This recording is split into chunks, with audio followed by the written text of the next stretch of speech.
got something. Tonight I'll be guessing, but I don't really have a case. You don't have to mention, you just like their attention. It's written all over your face. I don't wanna play the quiet type when I'm near you.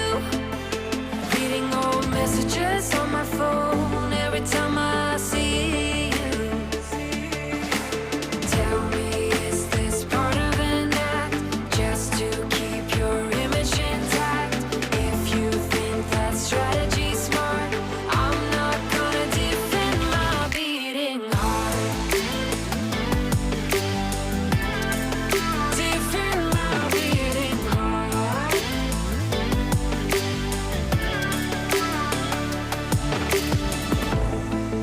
You knocked on my window and slept on my pillow, then said you had found your place. Not sure if I want this. You don't think that I notice. This isn't like giving you space. I don't wanna play the quiet type when I'm near you, pretending that I don't know who you are every time I see you. Tell me, is this part of an act just to keep your image intact? If you think that strategy's smart, I'm not gonna defend my beating heart. Defend my beating heart.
Welcome in, everybody, to Esports Weekly. I'm Ryan Bailey. I'll be your host as per usual. And if you've been listening to Twitter, there's been a little bit of rumblings that today's episode is going to be a big one, and they were correct. We're going to kick it off. We got a bunch of breaking news coming into Esports Weekly. These are real SPL roster changes that are happening right now. Of course, we'll still be going over what happened last week, United's big week in their SPL performances, and of course what you can expect in these games coming up Thursday and Friday. But we're going to start with the most newsworthy thing, which is that the Pittsburgh Knights are making a roster change. Zeros out of the mid lane, moving out of the roster. We will have exclusive interviews with Emilzy and other members of this team coming up in just a little bit. Their correspondent, John Finch, will fill us in on exactly what is going on. So make sure you stay tuned to figure out who is filling that seat for Zeros. But first, I want to start with what we saw last week. And that's that this E-United team, a team that, frankly, I myself have had a lot of question marks about how consistent can they be? What's their top end even like? They really showed up last week. They had an impressive performance, 3-0 over the Pittsburgh Knights that maybe ends up contributing a little bit to this. But again, we're going to get back into that in just a little bit.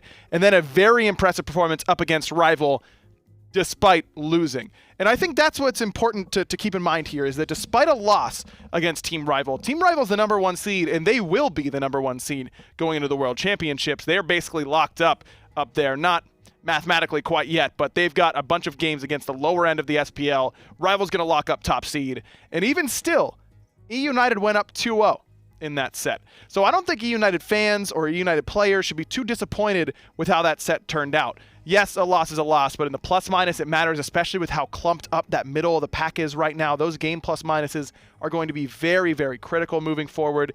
And it was an impressive performance against PK on Thursday. But I've got one concern after watching all of this.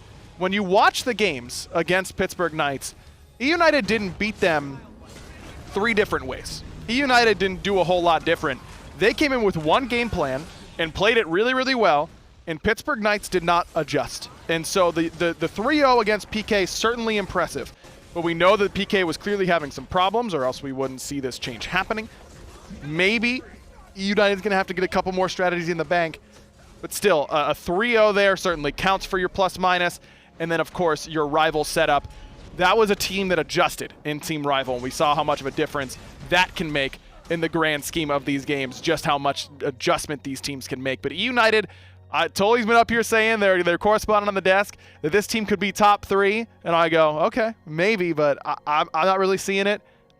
I'm starting to see it now. I'm starting to get there. E-United's a team you got to keep in mind. This is what happened in Week 8. It wasn't just E-United, of course. LG did cement their space above Space Station Gaming. SSG did get a game, and their roster swap looks a little bit better. Not roster swap, but role swap does look a lot better for them. I love the idea of putting Bera in mid and Andy in that long lane. Space Station, look, they have been the worst team this year, no doubt. They are now your definitive 10th seed. However, I think that team still has too much talent to be at number 10. And I think that this team could make noise come those HRX placement weeks. That is November 3rd through the 8th, I believe. With this roster change, they look a little bit better. Maybe I'm starting to drink the Kool-Aid a little bit too much. I get it, but I don't know. I'm seeing it a little bit from Space Station. There's a glimmer of hope there, a new dawn potentially with Barracuda moving into that mid lane, being reunited with Jeff Hinla, doing what they have done best their whole careers, which is lane really, really well. And then you give it over to Andy, making plays by himself in that long lane. I don't know. Maybe. It's a big maybe, but we will see. It's certainly a possibility, I think, for Space Station to improve because they can't get a whole lot worse right now. There's a silver lining, I guess. Of course, we do have our top 5 plays coming to you courtesy of Respawn. A bunch of great plays last week. We're going to kick it off with number 5. Dimmy has been making plays. Whether or not Outcold Gaming has been winning a whole lot at the minor league level, don't worry too much about that. This is a big game for Outcold against a team they're very favored against, and Dimmy gets in there and steals the Fire Giant alongside new support Breeze. Dimmy's pretty good at Smite. You might have heard of him, kind of won back-to-back world championships. You'll find out about him later on, I'm sure. Number 4 is another objective steal. We've had a lot of those this week, not only this week, but all year long, basically. Deathwalker. Can you tell Finch worked on these lower thirds, by the way? How terrible. Clap. That's a nice little animation there. The clap, steal a gold fury. That was kind of cute. All right, I'm with you on that one, Finch. Number 3, also another solo laner that's in the minor league, but has played on World Championship caliber teams and been a really good player. It's Maniac, of course. I'm talking about a clean quadra kill for the boy on this Jormungandr, again against a Horizon Union team that is starting to step up. These minor league squads, particularly in Europe, looking very, very good so far this year.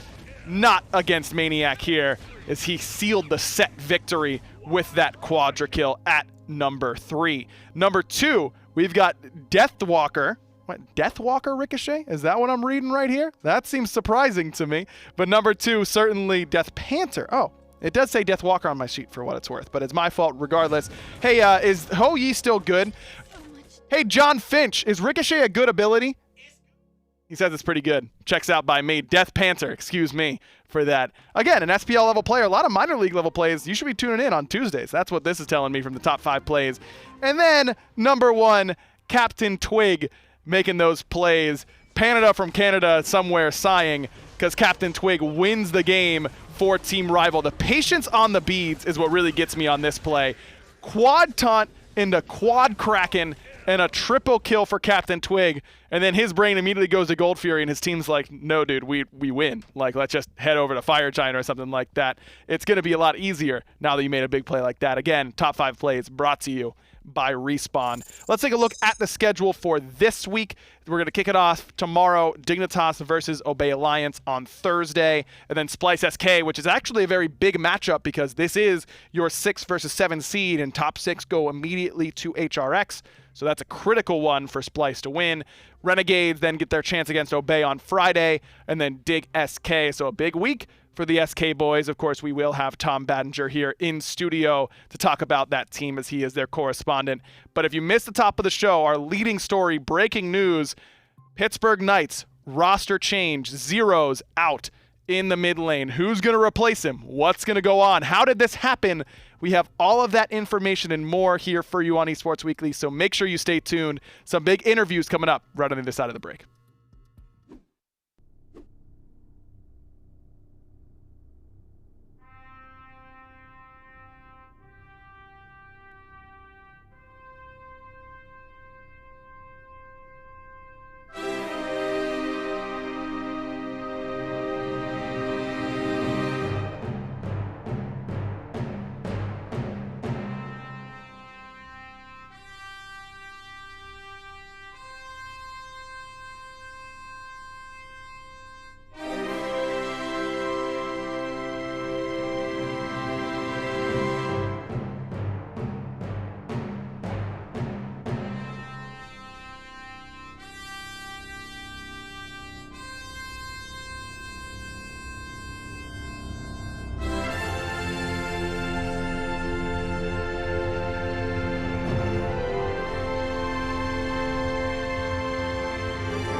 Welcome back to Esports Weekly, everybody. The big story of this week is the Pittsburgh Knights making a roster change, taking Zeros out of that mid lane.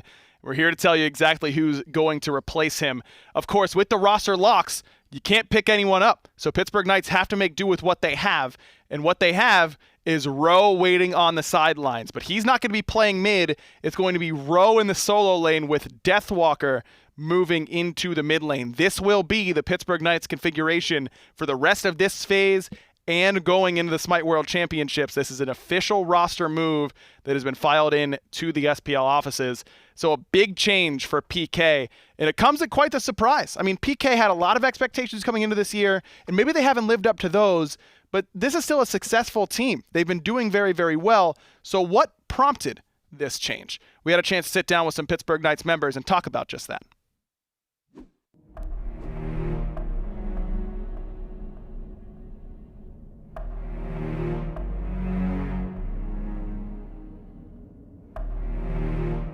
There's like 2 major issues with it. one thing was the whole attitude problem around the team. I think there was a lot of personality clashes. And the other thing was just how the game is played right now. And from our perspective, I just don't think all of the players on the team were on the same page when it comes to how to play that meta. Those things just kind of culminated. We had a team meeting and things really didn't go down well there. And that was kind of when I knew, like, I don't think we're gonna win Worlds with this roster. We brought together this superstar roster. We knew there would be personality clashes. We spoke about it before we started. Decided to be open, honest with each other, and work on everything. It got better for a little while, but the game was also easier for us at the start of the year. For a while, we figured out things before some other teams did, and when it got a bit harder, the team environment became more tense and we started to have issues. Every time when things got tough, it would get a lot worse, and it was a miserable environment for everybody. There was no productivity. We couldn't learn, we couldn't develop ourselves within a meta. It took long to even catch up to the meta at some stages. So at MSI, there was a big meta change. We decided to make a change along with that, with swapping Vote to the mid lane and Zeros to the long lane. It worked for a little while in scrims. It brought back some of the energy in the team, but ultimately it made the personality clashes a lot worse for whatever reason. Like, we had a lot of meetings with, like, mainly revolving around attitudes and just like how much people are actually putting into like practice or just putting into the game in general. And pretty much every time like his attitude would be brought up, most of the times people always just had something negative to say about him. I don't know, it just wasn't working too well with him, I guess. Everyone would like agree on one thing, and he'd be like, no, that's not how it goes. Like, this is how we play it. So it was either his way or no way, really. We always had to kind of play around him. He'd never be the one playing how we wanted to play. We even role swapped before, like with Zeros and Vote, and I mean, it's still nothing helped. So, I don't know if it's a desperation play or something, but it feels like the right thing to do. I feel like the biggest challenge is going to come to us, the team as a whole, because we've been knocked down so much throughout this year, and obviously our team environment now is much happier than it was before. But what happens if we get knocked down again? Are we going to feel like we made a mistake because we can't go back? Are we going to feel like it's over for the year? Are people going to give up? I don't know, really. But there's a huge challenge for me to grind and become the sole laner I need to be. I feel like Deathwalker has less of a challenge at mid laner because I think he's actually already pretty damn good. But as a team, I think that's when the biggest challenge will come, is when the hard times come, how are we going to react? I'd say it's more pressure on me and Ro. I wouldn't say it's much pressure on everyone else. I just feel like in the end it's like kind of a team effort. So if I don't perform too well or say I'm doing something wrong, like someone else should also say it, it shouldn't be just me. But at the same time, like I think I should work super hard to like try and get it right, try and perform like up to expectations, I guess, for what a top mid laner should be at the time. I actually think it's Deathwalker. I think it relies a lot on him. Just because the main mental disconnect was in the 3v3 in mid, and that whole thing, there's a lot of responsibility and a lot of expectation that now everything is going to be solved. But at least for the first like 2, 3, 4 weeks, it's still going to be rough, right? Like someone's getting used to a new role. There's all these matchups, there's all these little things. Do I go for the red buff before the wave? That's a big thing. And then there's like, he just has to learn a lot of new guards as well, right? So he has the biggest challenge because it's a double-sided challenge. Like he's learning new guards, but he's also learning a new communication role. Whereas I think, again, solo is like less impactful in a way. Ro just has to learn matchups. He already played solo a lot. So I don't think he kind of has to pick up the guards in the same way that Deathwalker does. So I actually think our team success is more reliant on Deathwalker than Ro. If Ro is going to do average and just hold lane and be impactful in team fights, it kind of comes down to what we can do in the 3v3 in mid, and then obviously Vote is going to be a carry player, right? How high of an impact can he have? So a lot of this is on Deathwalker, but he's grown so much this year. I'm like really proud of him, how he's grown as a person, like both inside and outside the game. And I think if anyone can take on this responsibility, it's him.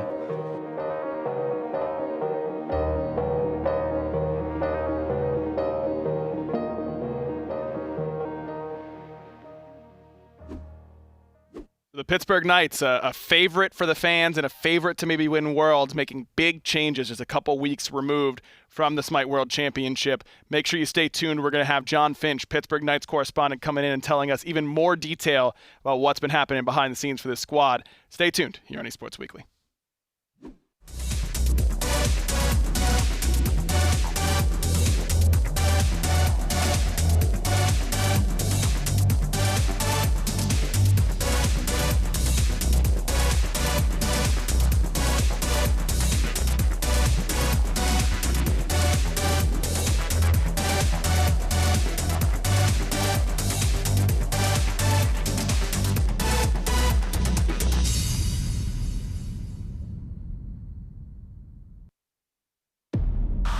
Hunter reporting in. Specimen acquired. I don't know why you put such a high price on these things. They barely put up a fight. I'm en route to the drop point for payment and transfer. I want these things off my ship. I don't trust a job this easy. Hunter over and out. Don't keep me waiting.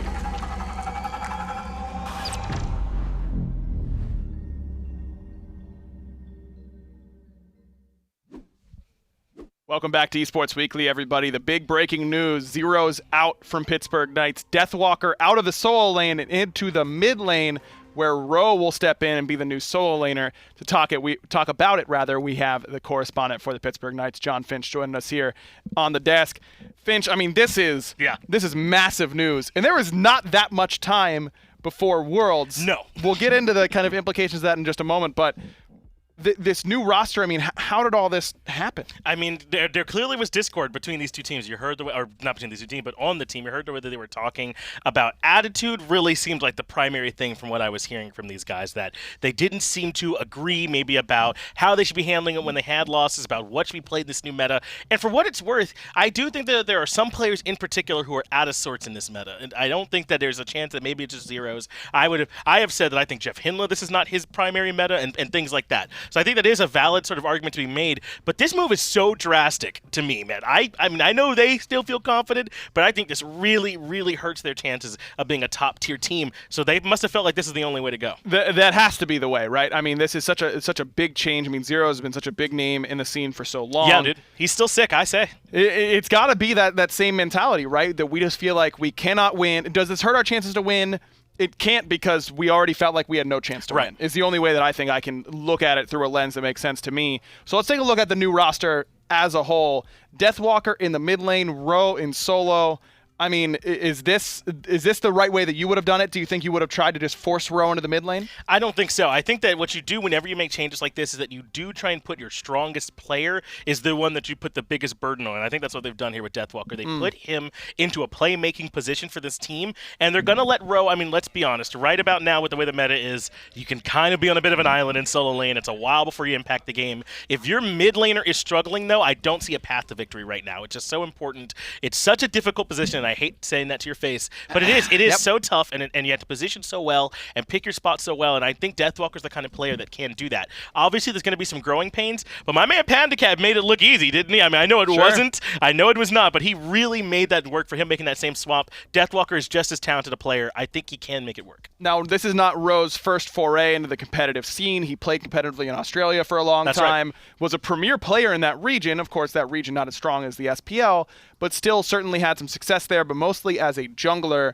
Have you gotten a chance to go back and watch any of Ro's tape or anything like that? What do you think he'll bring in solo? I think that Ro has a good chance. He's the one that I usually get to talk to when I talk to the Knights, and one thing that I can tell you guys about Ro is that this dude does stay really level-headed. And I think that's going to be huge for them, and I think it is going to be a big difference compared to what might have been happening in their comms before, if what they've been telling us is any indication. Even if things are going wrong, it's so much better to have someone like Ro there who is willing to follow the calls, who's willing to go along with whatever the team's strategy is. I think that's going to help them out a lot. Obviously, he's going to have some trouble. I think solo is a really crowded field right now. There's a ton of really strong solo laners. No doubt. And that could potentially be a bit of a problem for them. They're not going to be looking at Ro, I think, to be a big playmaker coming out of solo lane ahead 2 levels. They need Ro to tread water, come over, and do the basic things your solo laner does. And I think that this team still does have a shot with those other 4 players, but hard not to say it's diminished. Now, Deathwalker into the mid lane, I mean, we've kind of said that he might not has been as impactful as we kind of expected from him coming into this year. Maybe that's unfair,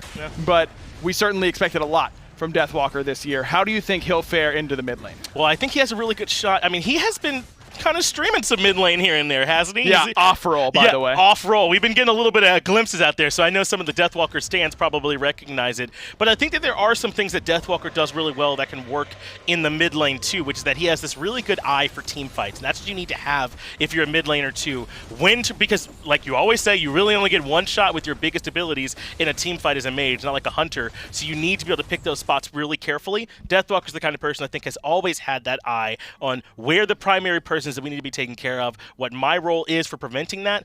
Some of those same things translate. He won't be an unkillable machine like normal, though, so the positioning is going to have to be a little bit of a test for him. This is definitely the least amount of farm he'll have ever gotten in his whole yeah, that's career. another good point. Is he going to be used to being level 13? No, it never gets easier, let me tell you. So you were saying that you think this hurts their Worlds chances. I do, yeah. What would you have said their Worlds chances were before the change, and what do you think they are now? Well, I had faith in this team to be able to get back on track moving into Worlds. A team with a Mealsy and Adapting On and Deathwalker and Vote and all these talented players certainly had a chance if they're Hatter in the ring. I think they had a really good shot to at least go to something like semis, if not make a big run for finals. Now, if I'm being honest, I'd be surprised if they made it that far into the competition. They're obviously already high enough to where they're going to get their shot, and if that's all they work on from now to then, I expect them to be in a really good spot, but everyone else is doing the same thing, and they've been together in their roles this whole time. It's an absolutely crazy move to make so close to Worlds. I mean, It is, man. we're going into week 10 or week 9, one of the two. I think we're going into week 10. And so it's going to be difficult to really get it all locked in and in place. John Finch, thank you very much. I'm sure we'll be hearing quite a bit about this change for a little bit longer after this. Now, if you want even more detail, the Pittsburgh Knights do put out a mini documentary series called Virtue that follows the PK Smite team in and out of game. A new episode is releasing tomorrow at 5 p.m. Eastern Time, so make sure you follow the Knights on Twitter at KnightsGG. I'm told there's going to be a lot of information there and a good glimpse on inside the team and what may have led to this. So make sure you tune into that. Again, Virtue mini doc series, 5 p.m. tomorrow evening at KnightsGG on Twitter if you want to find more information on that. Now, it's not just the Knights. We got a ton of other teams in the SPL, and we've got to go over their sets. So make sure you stay tuned. We're going to go over what's to come this week in the SPL. Hunter reporting in. Specimen acquired. I don't know why you put such a high price on these things. They barely put up a fight. I'm en route to the drop point for payment and transfer. I want these things off my ship. I don't trust a job this easy. Hunter over and out. Don't keep me waiting.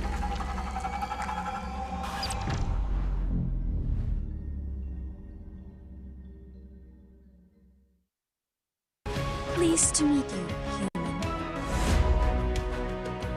I don't have a spirit animal because I am the spirit animal. Stay back or you will not like what happens next. You never know what we might be up against. This should keep us safe. Humans think I'm indifferent, but I just don't have any thoughts left to give. Welcome back to Esports Weekly, everybody. Now, with all this news about what's going on in the PK roster change, we've had to do some condensing here on the show. And luckily, a couple of our correspondents have teams that they cover facing off against one another, one of which being Graham Hinduman Hatfield, who's joining us right now on the show. Hi. You are covering both Dignitas and Obey Alliance this year. Yep. And they get to play each other this week. I also inherited another team as well, which I always forget. You sure did. LG, right? Yeah, you inherited LG. I just get the dumpster fires. Pretty much except David, I guess. They're the only dumpster fire that's not really a dumpster fire yet. Dun, dun, dun. Oh my God. Drama breaking right now. I'm getting whiplash all over. I mean, first PK, now what's going on you ready? here? Biggie into the solo lane, Variety to the duo lane, Trickstank as a coach. I did see Variety tweet at Biggie, am I next? So could be something to watch We're only out for. one Australian in the league at a time, okay? First of all, can he even find a win? I know I'm getting on PK all of a sudden, but can he even find a win? That'll be the first Australian win. Big dub. Hey, he's already won as coach. They've both done a lot of winning as That's coaches. true, as coaches, but come on, players is a different thing. Sure. All right, my team's real quick. Dig, they're probably going to 2-0 this week, and by 2-0 I don't mean 2 3-0s or maybe 3-1s, give or take. They take on Obey, first of all, on Thursday, and they also have a set against SK. Dig have been great all year. They recognize their inconsistencies. We've discussed that quite a bit. This team is very... honestly knows where their issues are, and they've been working on them. The role switch is slowly working out for them. I expect business as usual from those guys. Sure. Obey, though, is a different story. Yeah, Obey has what you have nicely called Hell Week. right here. It's not going to be good for them. Every week they hit me up and say, hey, what do you want to put as your little title thing? And I'm like, well, I mean, Obey don't really have a great week, do they? They go from Dig to Renegades. That's a day one oof. And a day two, what's worse than oof? It's just hell. Like, yeah. Renegades, the only way that could have got worse is maybe Rival. But then again, Renegades are just as good as Rival at the moment. Now, the good news for Obey is that winning more or less does not matter right now, right? I mean, they aren't making it to Worlds automatically. They've got to get through placement week. So this is all about getting ready for that. But that's what we're discussing. That's how bad this week is for them. They were like, well, it doesn't mean anything, so don't worry too much. Realistically, though, this team and what they need to go through right now, and what I was going to come on and say is that we have Weeknd as the leader of this team. He's one of the most recognizable faces in the league, as granted, as you know. The problem is with this team specifically, there's a lot of names on here that I recognize, but I don't feel like we have anyone steps up. I need a second member of this team to be a front runner, because I feel like the workload is kind of shared around here. Especially with Mineral now being on this team, he's going to take some work and some time to progress and get better. We need a member. Ducky, Wowie, and Moswell, all three of those players have the caliber and potential to be a secondary to Weeknd's lead here and take these games by the scruff of the neck. But I feel like it's very inconsistent. There's no one that's really coming to the forefront for me to like be the one to look at in this team and go, it's Weeknd and. You know what I mean? It's Weeknd and it's Wowie in the as, right? Well, Wowie's on this team, but he's an air in this team. And I'm not trying to, put down these players. I'm saying they need a second person on the same level where Weeknd's played this year. And that's weird for me to say because you know how Weeknd gets roasted all the time for his performances. He's in a damn good year. He has when he sticks to the Assassins, by the way. I don't know about all that. Hey, I've already discussed that on Twitter with him, yeah. The Guardian situation didn't really work out so well for him. No, here are your predictions for their matchup up against Team Dignitas. That's an awful lot of yellow and black, as expected. And then against the Renegades later on, Obey also not favored, I think is the word choice I'll use. They'll be fine. They'll be fine. It's all about placements. I think what it'll be is you'll see probably a little bit more experimentation out of Weeknd in the jungle a little bit to see if you can find a Guardian that works there. Or the next Assassin. Although Heartseeker, is that available this week? It is, right? Yeah. Heartseeker's back. Expect to see a lot of that everywhere. I actually, just talking about picture real quick, I'm expecting the rise of Neith. Be ready for it. Ooh, Neith. She's coming. Could be the case. I'm looking at Amaterasu as a pick that's gonna jump out of nowhere for sure. Now let's move on to Team Dignitas. They also have a doubleheader that week. It isn't just against Obey Alliance. SK Gaming is their matchup on Friday, and this one's actually pretty big because SK is still not eliminated from that top 6. And I think the reason this is a bigger conversation now is because of these Pittsburgh Knights roster changes too. There's a chance the Knights could be in a bit of a situation where SK could steal a spot from them. And for that to really start to happen, SK need to find ground quickly. This is a great week for SK in a strange way of looking at it. Because of these roster changes, they're like, hey, we've got a better shot of maybe making the top 6 and auto-qualifying for the World Championships. But it starts on Friday. It really does, and it doesn't get any easier because they also have a game against Splice.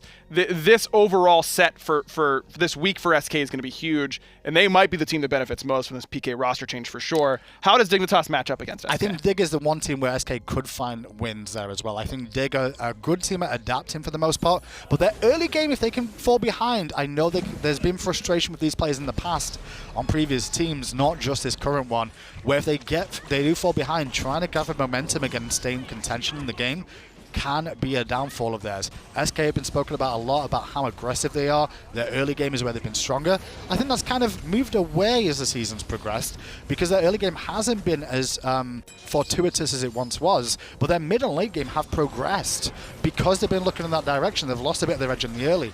I think in the set against Dig, though, if they can go back to their edge with their early game, they might find more success against Dignitas here. I'm also looking at that long lane. Hurwin's playing there now, and Zapman might be the most consistent member of SK Gaming these days. I think that's a matchup where Dignitas could get exploited. Definitely, and I think that's going to be a lot of discussion then in the ranks of Dignitas about how they're going to play around that. The one thing about this Dignitas roster from an outsider looking in, you get a big window of the North Americans like to hunt Hurwin down because they know he's an emotional player.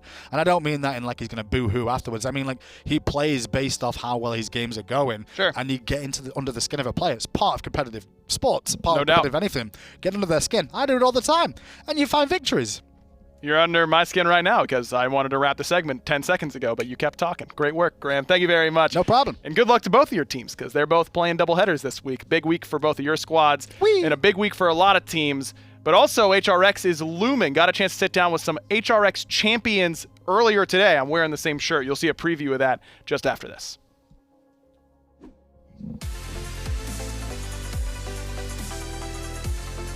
We're here live from Atlanta The players are here. The stage is set. Let's get down for Esports!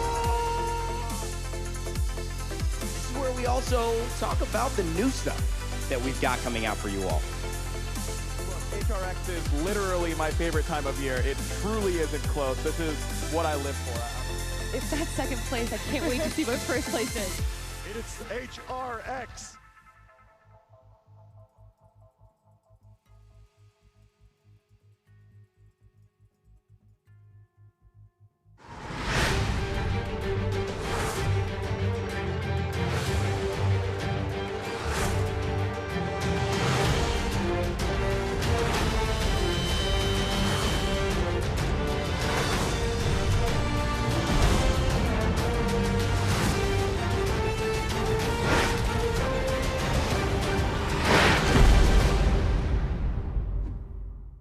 Welcome back, everybody. As I mentioned just before the break, had a chance to sit down earlier today, like right before this episode of Esports Weekly, with some Smite World champions and to talk about their experiences and how well they've played and what it was like to win Worlds. Maybe what did they buy with their first Worlds check? We covered a bunch of that kind of stuff. It's going to be coming out this weekend on the Smite Pro YouTube, but we have a sneak peek ready for you so you can check out exactly what it's like. Speaking on what Aurora was just saying, Season 3, that loss for you guys in Eager, you guys have all had the opportunity to win Worlds, but also some disappointing losses on the World stage. Is it true what they say that winning feels less good than losing hurts? You know, is it harder to lose those sets on that World stage? I'll go first. Yeah, it just sucks. Everything about it sucks because right when you lose that final game, whichever one it is, like game 2 or game 5, it's just, wow, it's actually over. Yeah. Like, we tried so hard, except for Season 3. Season 3 loss felt fine because I felt that we had performed way better than that team should have performed because coming into Season 3, I remember talking to the boys and we were just like, it's not going to go well. Like, things just were not going well. And for some reason on the stage, we clicked and everything started working. But Season 2 hurt a lot. Season 4 hurt a lot because I was the main reason we lost one of those games. And then I think Season 5, we messed up the draft. So it was just like everything, like you have to play so perfectly because every team is so prepped and ready to go. And if you mess up one thing, you just get abused. Like the one that's freshest in my mind is Season 5 when Arkle just destroyed us. Yeah. Like, we had a terrible lane. We picked Athena for solo and then ended up going support. And I was watching him just like, this is not going to go well. We can't outfight them. We can't outpush them. I mean, I'm sure you guys remember that meta, the dual lane meta, which is just, you have to draft a strong dual lane or you get shafted. And we got shafted. I don't even think I finished stacking Devos by the time that game was over. Like, it was just brutal. Yeah. It certainly... I remember that set was the draft certainly didn't do you a whole lot of favors. I don't think terrible in that one. How about for you, Mike? Just for like the losses in general. Yeah, like what you've had the opportunity to win and see how that feels, but you've also had some losses. I kind of cheat this question a little bit because Season 3 was the first year I made it with ALG, and we had that. Like basically 2 weeks before Gauntlet, that team was created. Like we took me, Cyclone, and Oceans off of Envy and joined Stealth and Weekend. So we went into like the Gauntlet, like zero expectation, super loose, like, kind of just doing whatever we wanted to see what happened. We ended up 5-0 in it and like smashing everybody, and we made Worlds, and it felt really good. But there was never like, we tried to perform as well as we could, but there was never the expectation that we were going to go into it and like be Eager or be Energy or whatever. Like we were obviously going to try our hardest, but for like a 1-month-old team compared to those teams, it was just kind of like a long shot. So even though it was disappointing to lose, because we lost to Energy, which were, then defending champions and about to be 2-time champions, it didn't like hurt that much. I would say the loss that hurt the most was probably last year because I felt like we had a really like strong shot to repeat. Like we were scrimming Splice like every day, and I thought the scrims between our two teams were amazing. Like I felt like we learned pretty much every day. Some days there'd be some bad stuff. You guys dominated us. It was like 4-50 or something. We won 4 games. They won like 50 games like in our scrims. Yeah, so like we had a pretty dominant like summer split, and then obviously what happened with Ven and Baskin and trading them, and then we had a really dominant fall split. We only lost to Splice in game 3 in a best of 3, and that was our one loss of the split. And I felt like we had maybe the strongest roster, if not one of them. And I felt like we had a lot of things prepped for that tournament that we never even like got to show or got to bring out. We kind of just had a really bad game 1 versus Trifecta, and we're on the back foot, and it kind of stopped us from doing what we wanted to do. I don't think we prepped as well as we could have for them. I think like we played a game of like trying to hide stuff, which obviously is just so horrible in hindsight. So that's the one that definitely hurts the most, because I feel like also we were on the side of the bracket with I think Rival and Energy didn't have Yemen, so we had assumed Rival was going to win that. And I really wanted to play Rival again because we played them at Worlds in Season 4, then we played them in Spring, then we played them in Summer, and I wanted to play them again. It would have been 4 lands in a row, and it would have been a nice little just rivalry between those two teams, and we didn't get to. I hate that I had to say that. But Nicely done, Mike. Nicely done. Yeah, but yeah, I felt like it would have been a really good set, and I think we just kind of dropped the ball on everything. And there's, I've gone over the mistakes a little bit, but yeah, that's the only one that I'd say really, really hurt, because I felt like we had a good chance to do what Raf and his team did. Sure. Raffer, how about for you? I would say the only... You want to see more of that roll queue, make sure you stay tuned to the Smite Pro Twitter. Believe that will be coming out this weekend. We'll also, of course, get to the mid laners and the solo laners. Still have that to get to. Make sure you stay tuned for that. And also stay tuned here on Esports Weekly. SK Gaming might be the team that benefits most from this roster change to PK, as they might be able to break into that top 6. We've got Tom Baddinger joining us right after this.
Welcome back, everybody. This change to the SPL with Zeros out for PK, Rowe stepping into solo, and Deathwalker moving to mid is sure to make waves across the entire league, but maybe none more so impacted than the SK Gaming boys. To talk about it, we've got their correspondent, Tom Baddinger, joining us here in studio. Also the same situation as Graham. We had to do a little bit of squishing, and you're taking over the Splice correspondent job, so we'll talk about them as well. But first, I want to start with SK. This feels like a really good opportunity for a team that honestly needed some help if they wanted to break into top 6. I mean, it feels like it, but going up against Pittsburgh Knights is not something that SK are going to be doing. They're going up against Splice this week, Rival the week after, and really the only relevant matches there, you're going to see Renegades take on Pittsburgh Knights. So as far as breaking in the top 6, it really has nothing to do with the Knights. It's up to SK themselves to win these matches in front of them. It is a false dream for sure. I think they see this, they go, oh, sweet, easy. They check the schedule and go, that has nothing to do with us. Damn it. Sure. I mean, I guess my thought process is very upset. PK might be losing some more sets, meaning they drop, and that means if SK does play well, whereas before they would have needed some help because they were so far behind, right, this might be the help that they needed. Renegades were probably going to win versus Pittsburgh Knights anyway. Sure. So that math I think is already done in SK's mind, and I think it is I think it's much better for SK to focus internally anyway. A lot of other teams I've sat up here and said you've got to look at your opponent and look externally. SK Gaming have figured out their identity, and everybody knows what the opponents are doing.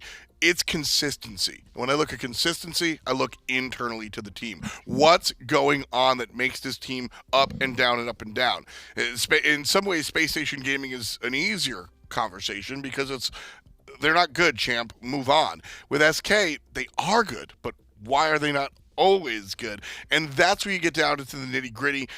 Realistically, I think it is simply just one of these X factors, because it's not watching their games back. Everybody performs just at different times. And honestly, that's what we saw last year when they were called Trifecta. It's about getting hot at the right moment. I think SK, if they're going to win, have to catch on momentum, X Factor, this weird nonsense that, I'm supposed to give you a tangible thing. Sure. I'm sorry, SK, it's ethereal. It's going to be tough, I think, right now for SK, because they do have two really tough matchups, Dignitas and then Splice. Yes. And I'm looking at Belair as one of those players that you mentioned that is really hot or cold, and there doesn't seem to be a whole lot of in-between there for him. Exactly. Belair, and that's been his moniker the entire time in the Pro League. So Belair is the one that I've been looking at because I've been looking at him for over a year a little bit. Paul left a little bit to be desired this year and has slowly, very maturely ramped up and is now kind of the Paul player that we have expected to see. So looking internally, SK Gaming needed to fix their jungle mid synergy because something broke during the offseason. It's fixed. Awesome. Zapman has also kind of stepped up and returned to form, and Neil also had some stutter steps, but I think that was more Neil learning and adjusting to the Pro League. Belair right here is absolutely the player that needs to kind of find the heavy lifting, and again, it's not about the matchup. He knows the matchups. It's not about the game knowledge. This guy is smart as hell. It's really just about capturing that essence. What makes you bring out the good stuff on a day-to-day basis? I mean, I'm not a coach, and that's the issue here, because I really think that it needs to be a conversation with the team, internally speaking. With that said, what's going to happen right now? I'm confident in the other four players. I think that the other guys, like I said, I've been waiting for Paul. I've been sitting here waiting, and I've been nice about it. Paul's here now. And now that Paul and Sam are kind of doing it, I've got big expectations for SK. I think this is going to be a really big matchup for them. They played against Renegades recently, lost that set 3-1, but had a bunch of close games in it. I think that was as much as a loss can gain you some momentum, that one may have. They might lose a little bit of momentum against Dignitas based on these predictions that everyone has put in. Tom, you're leading Dignitas in this match. Why? I am leaning Dignitas, and realistically, it was a 50-50 for me. I went Dignitas because, frankly, it's the safe pick. But I do think that SK Gaming are able to take this one if they are able to channel through the mid and the jungle one more time. The thing is, with Dignitas, their right side of the map is so strong, it'll be uphill for sure. No doubt about it. And then it doesn't get a whole lot easier for SK because they've got Splice later on. I mean, this is another matchup where Splice has been looking a little bit good. How about from Splice's side of things, as you are covering them now? What have you heard from them? Splice are unconcerned about the future. Whether they want to say they take it one game at a time or whatnot, Splice are the most confident team in the league. Absolutely.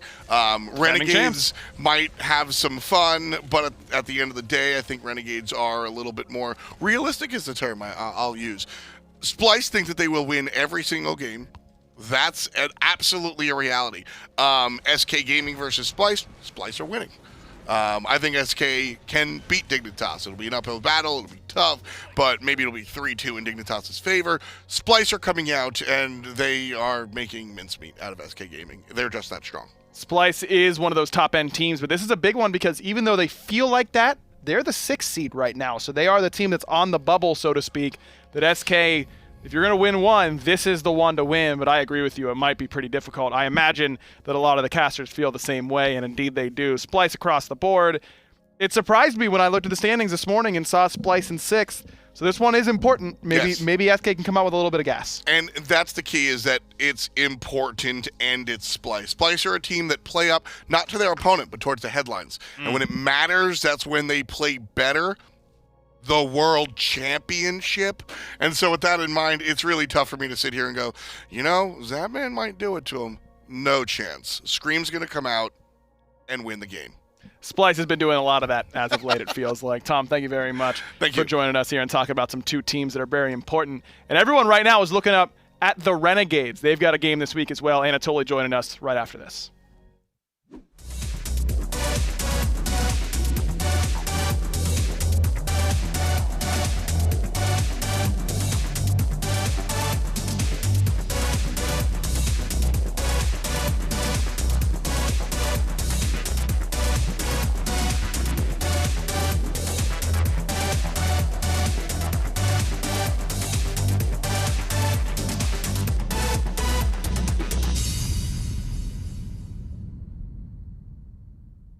Pleased to meet you, human. I don't have a spirit animal because I am a spirit animal. Stay back or you will not like what happens next. You never know what we might be up against. This should keep us safe. Humans think I'm indifferent, but I just don't have any thoughts left to give. Welcome back, everybody. The Renegades might not be number one in the standings, but in a lot of people's power rankings, they are. They have been on a really hot streak since the midseason invitational, and as a result are climbing the standings pretty quickly. We've got their correspondent Anatoly joining us here in studio. Toly, that was cute. Yeah. I kind of liked what you had going on right there. Renegades, we've been talking about it since midseason invitational. They look almost unbeatable right now. I mean, they are unbeatable right now. No team has been able to defeat them thus far. 4 wins in a row up against Splice, LG, SK, and Rival. Oh, actually, not SK, sorry. But, they're finding the 4 victories, and they have a relatively easy opponent coming up against SK this week. And it's a difficult challenge, I think, for all of that team because they're currently struggling. They haven't found the victories against the upper echelon teams. That is true. They actually do have the Obey Alliance this week, so you look like a team that certainly should be in a pretty good spot to end up winning. I mean, Obey has certainly struggled, whereas Renegades have not.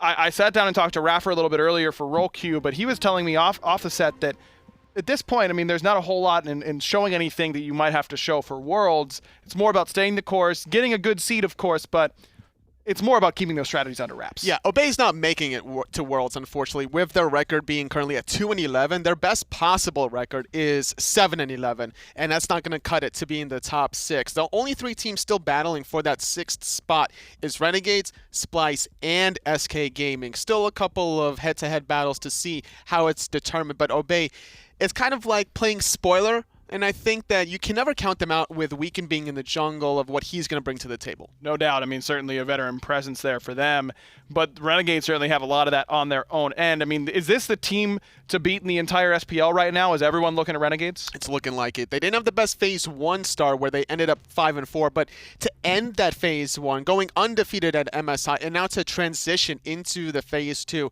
with 4 set victories in a row, they are being looked at. A lot of teams are not necessarily copying their meta, but they're adapting their own styles. Their starts, a little bit of the picks as well, a lot of mages in that long lane was deviated because of Funballer. Whether or not that was a Renegade's decision or a Funballer issue is left to be determined, but it seems that he's very comfortable on all those gods. I mean, everyone on Renegade seems to be comfortable with everything they're playing, and a lot of teams are starting to copy it. I mean, the Thoth that Funballer was playing, a lot of teams are picking up. Yeah. The Onher for Dardez we've seen in every region down to the SCL and SML as well. I mean, the Renegades, I feel like if you're in this position, you have to start working on what beats the meta that you helped create. And I feel like that's a difficult spot to be in. Well, they're going to see what Obey is going to be throwing at them, because outside of the Onher for Dardis, it's also the Shibalanke, it's also the Moose and Cobb that he's playing quite often, and the mages coming out of Funball. A lot of Thoth. 6 games so far he's played the Thoth, but that's not to say he's not diverse, playing 9 different gods in 16 games. Certainly a big god pool for a lot of these different players. That's what makes this team so difficult to play against a lot of the time, is their potential to switch it up on you and do a lot of different things. Has there been one player that stood out to you in this 4-game winning streak in Phase 2, maybe not even looking at MSI, but more the regular season, that's really stepped up their play and helped lead to this win streak? I think it's Cherio's ability to not have to be the carry all the time. Like, when we look at all the slash lines of Renegades at the end of the game, Cherio's is not the one to be highlighted, but that's because the rest of his team is doing so much work in the late game. The draft of Renegades is not towards the jungler. It's towards the mid laner, it's towards that long lane, whether it's the hunter or the mage, and it's working out for them. Cherio is kind of that sacrificial lamb, but he's doing it very gracefully. No doubt. And he also has a big god pool. Used to play a lot of Guardians, and his opponent this week is still playing a lot of Guardians. Weekend has been playing things like Terra Jungle, Kumbhakarna Jungle. Geb. Do you think Geb, do you think these sorts of things might throw Renegades for a loop? I don't think so. They've been definitely watching some of the games out of Obey. If anything, I wouldn't be surprised if Cherio takes a shot in the dark and go for some Guardian jungles himself. Keep in mind, this is the guy that goes Kabrakan in the jungle. He's even run Artio before, I think, way back when, so I wouldn't be surprised if it's Guardian versus Guardian on this week. Always potential for Cherry to pull out something very, very tanky up in front of him. Hindu Man was on, the correspondent for Obey Alliance, a little bit earlier. He was saying he needs someone else to step up from Obey Alliance. If you're from Renegade's perspective, who are you making sure that they don't have the opportunity to do that? It's got to be Weekend. You got to shut down the jungler. That's where the momentum is driven. If you shut him down, Cherio doesn't have to be too worried about his slash line at the end of the game anyway. You can always expect Dardas and Funballer to do Dardas and Funballer things. Renegade should come out with a very clean 3-0 victory. I'd be very surprised if it were anything but a 3-0 victory with how well Renegades have been playing, and it seems like the casters feel the exact same way, leaning heavily in towards the Renegades. Totally, I mean, are they going to lose another game this phase? I wouldn't be surprised if they finished with 4 losses on the year. I mean, it's possible. They still haven't okay, now PK is a different story. They haven't faced PK, but I think that should be clean for them with the roster changes. They haven't faced off against E-United. That could be an interesting matchup for sure. They've beaten Splice, they've beaten Rival, which I think are those top 2 teams outside of Renegades and United PK. But this matchup in particular, if Renegades were to beat Obey and then SK were to lose literally one more set, doesn't matter what set it is, Renegades would qualify to be in that top 6 position. I've got a good feeling you'll be seeing the Renegades at the Smite World Championship. I've got no doubts about that. Totally, thank you very much for joining us.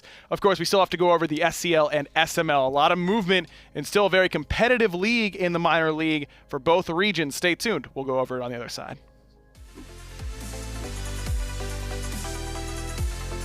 We're here live from Atlanta. The players are here. The stage is set.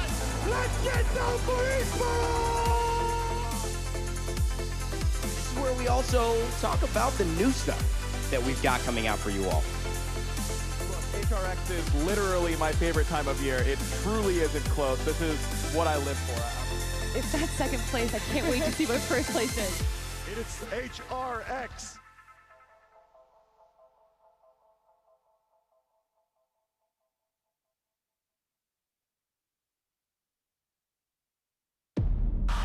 Hunter reporting in. Specimen acquired. I don't know why you put such a high price on these things. They barely put up a fight. I'm en route to the drop point for payment and transfer. I want these things off my ship. I don't trust a job this easy. Hunter over and out. Don't keep me waiting.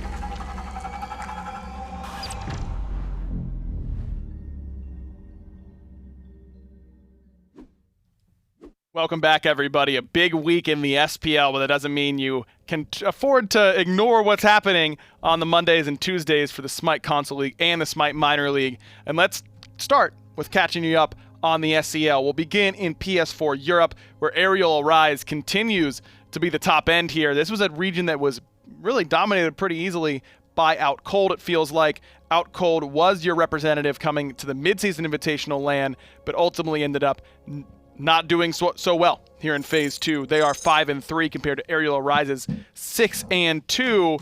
We'll see if AA can hold on to that top spot, because remember, only the top team in each region will be coming to that placement week for each console region.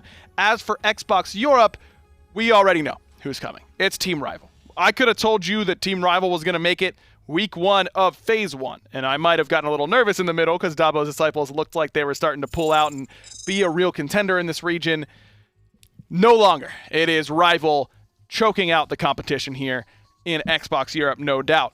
Now let's move on to North America. PlayStation 4 Nemesis This was a team that didn't drop a single game in Phase 1. Now in Phase 2, the most competitive console region. It's been a real battle for that top spot. Right now, Nemesis is holding on, but they're looking a little bit like Mufasa right now. It's getting dangerous for sure, and Big Money Esports might just be Scar. 6-2 for both of these two squads. Plus minus does give the edge to Nemesis, so if they keep winning, they will be okay, but it's got to be 2-0s from here on out. It's got to be clean play. I still expect to see Nemesis, but it's not over by any stretch. And then in Xbox North America, much like in Xbox Europe, it's one team running away with it. It's Hype Unit. This team just continues to look better and better. Had a close-ish call with Fatal Ambition in Game 2 this week, but ultimately still was able to pull out the win. This is the best console team. They are the reigning champions. They look best to the eye test, and I'm excited to see what they can prove the rest of the year. Watch out, man. This team might make some noise at that placement LAN. That would be a lot of fun, and I'm hoping for it. Gotta root for my Xbox boys, That's just the way it is. As for the minor league, things are staying very, very competitive there as well. We'll start with Europe, as Simplicity and Horizon Union had a big matchup, because Horizon Union has been really, really red hot as of late. And it started a couple weeks ago when they took Simplicity to the edge and lost. Unfortunately for Horizon Union fans, that was a repeat performance this week, as they did force a Game 3, 2 stomps, 1 each way, and then it was looking really, really good for Horizon Union, and then Maniac quadra-killed them. You might have saw that in the Respawn Top 5 plays to open the show. Look, this Horizon Union team has a lot of potential, but it might be too little too late. Need to hit top 2, and it's not looking good for the HU boys. 3-5 on the year. Simplicity hold up at 6-2. They are your top of the standings in Europe right now.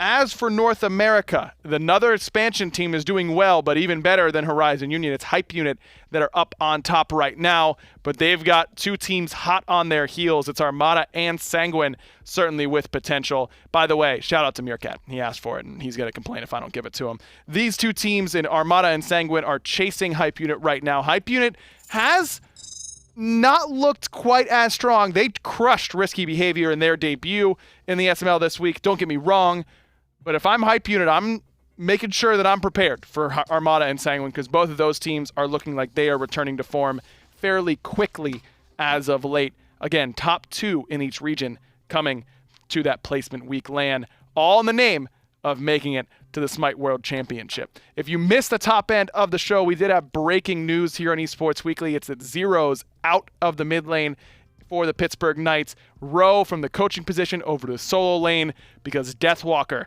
is the one who's going to step up and play mid for the PK roster. Only a couple weeks to go. They probably will still make Worlds, so they have some time in that window between the end of the regular season into the Smite World Championship. But man, it is scary if you're a PK fan right now. They're sitting pretty, though, 10-5, and that's why I think this kind of caught us all off guard. Third place team, looking pretty good, but felt like they couldn't win Worlds with the roster as it was currently constructed, so they decide to make the change. If you want to see a little bit more on that, I've got some information coming for you.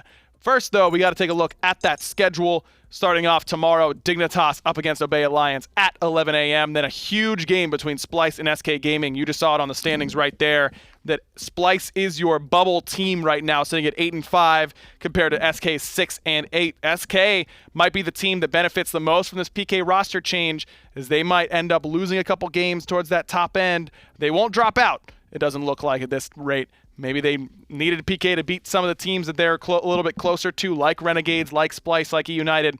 We'll find out either way. Again, more information, Virtue, a mini documentary series the Pittsburgh Knights have been making about the team in and out of game all year long. New episode premiering tomorrow at 5 p.m. Make sure you stay tuned at KnightsGG for that information. Of course, if you want more information about the Smite Pro League, at Smite Pro on Twitter is the place to go. You can follow me at Agro, and we'll see you next time here on Esports Weekly. Thanks for watching.